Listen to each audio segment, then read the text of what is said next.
नमस्कार बच्चों, स्वागत है आपका अपने YouTube चैनल हरियाणा सेंट्रल पर। सीटी क्वालीफाई को लेकर लगातार हम चर्चाएं कर रहे हैं और लगातार हम हरियाणा के युवाओं को, भाई बहनों को समझाने का प्रयास कर रहे हैं कि सारी चीज़ों का जो समाधान है वो सीटी क्वालीफाई है। जैसे ही सभी बच्चों को मौका मिलेगा, मैं ये एजी साहब को भी समझा रहा हूँ, सरकार को भी समझा रहा हूँ और सभी लोगों को समझा रहा हूँ, जब सभी बच्चों को मौका मिलेगा जिसने प्रेफरेंस भर रखी है या सीटी क्वालीफाई होगा तो सारे के सारे जितने भी केस आपके डिसमिस हो जाएंगे और फटाफट से पेपर होके आपकी ज्वाइनिंग हो जाएगी। यही एक मात्र रास्ता है।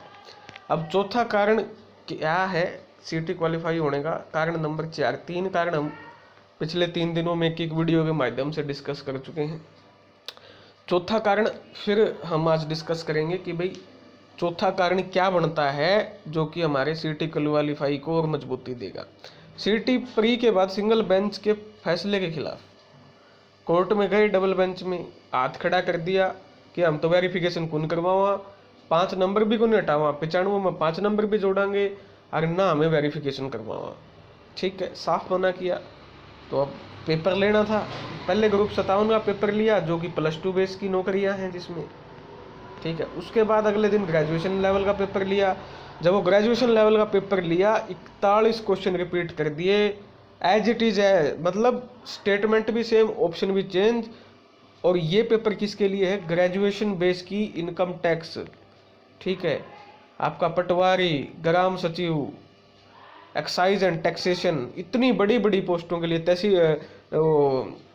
कानून गो 41 क्वेश्चन रिपीट कर दिया। हरियाणा के इतिहास में पहली बार हरियाणा स्टाफ सिलेक्शन कमीशन जब से 1970 से बना है, आज तक 41 क्वेश्चन रिपीट नहीं हुए डे बाय डे एग्जाम में। और जींद से आपके गिरोह पकड़ा गया है, उस पर आज तक क्या जांच हुई किसी को नहीं पता।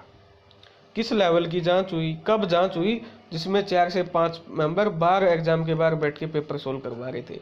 मतलब इतनी बड़ी आपकी 41 क्वेश्चन रिपीट की जो घटना है हरियाणा के इतिहास में कभी नहीं हुई, और वो भी 12वीं लेवल के पेपर और उसके जस्ट बाद ग्रेजुएशन लेवल का पेपर, जो कि इतनी खतरनाक पोस्टें हैं, इतनी मतलब क्रूशियल पोस्टें हैं, उनकी बोली लगाने का काम किया गया है। उनकी इन पोस्टों के धड़ल्ले से पैसे खाए गए हैं।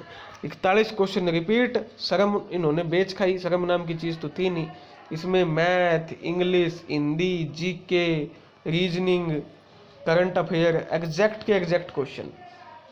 हरियाणा के इतिहास में पहली बार इतने क्वेश्चन रिपीट। बड़ा फर्जीवाड़ा, करप्शन की आशंका, समाधान पेपर रद्द होगा 200%। करप्शन का केस चेयरमैन समेत अन्य दोषियों पर जिन्होंने इस जघन्य अपराध को बचाने का प्रयास किया।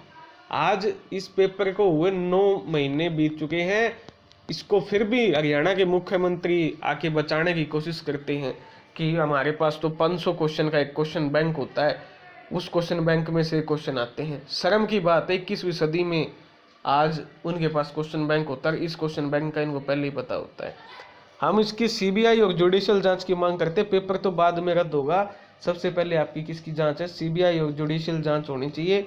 इसके पीछे कौन था, किसने पैसे खाए, किसने युवाओं के भविष्य को बोली लगाई, किसने, उस चीज़ की जांच होनी चाहिए। तो आपका 56 और 57 बड़े लेवल पे पेपर लीक, फर्जीवाड़ा होने की आशंका, 41 क्वेश्चन रिपीट, जो कि आज से हरियाणा के इतिहास में आज से पहले कभी नहीं हुआ, ठीक है। डे बाय डे में HCS की परीक्षा में 33 क्वेश्चन रिपीट किए इन्होंने, वो भी फर्जीवाड़ा था। और वो आपके 1 साल पहले के पेपर से, 1 साल जो पहले पेपर हुआ था।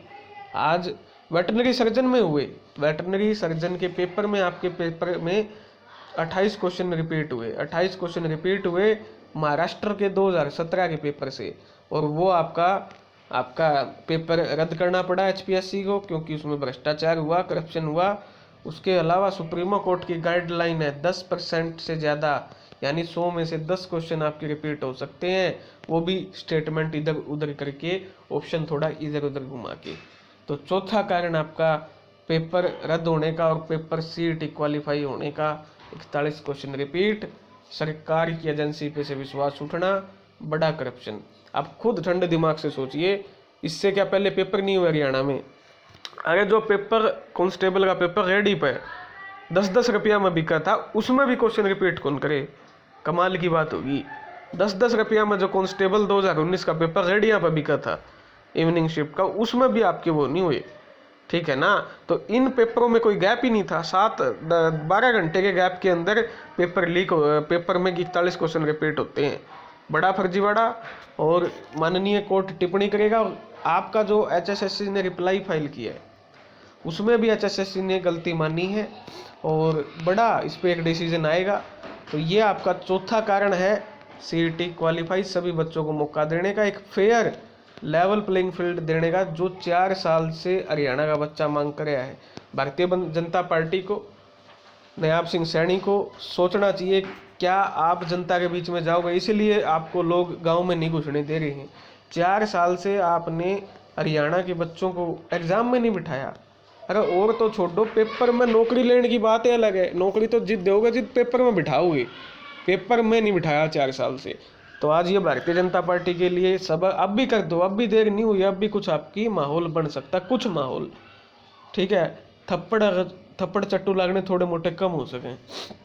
तो ये आपका चौथा कारण है। लगातार हम कारणों को गिना रहे हैं, कल भी कारण आएंगे, कल कारण आएंगे स्पेशल क्वालिफिकेशन, ठीक है, स्क्रूटनी, ठीक है, उसके बाद टेक्निकल ग्लिच, ठीक है, उसके बाद रिजर्वेशन। 1 2 3 4 वीडियो, ऐसी 13 अन्य मामले हैं टोटल। चौथा ये है, इसके बाद 4 हो जाएंगे और फिर 23 तारीख आपकी कंप्लीट हो जाएगी। उस दिन फिर आपकी CET क्वालिफाई के पूरा हमने निचोड़ आपको समझा दिया होगा। ध्यान से समझिए, पढ़े लिखे हैं आप, दल्ले चाटुकारों और उनके बहकावे में मत आइए। जय हरियाणा, जय भारत।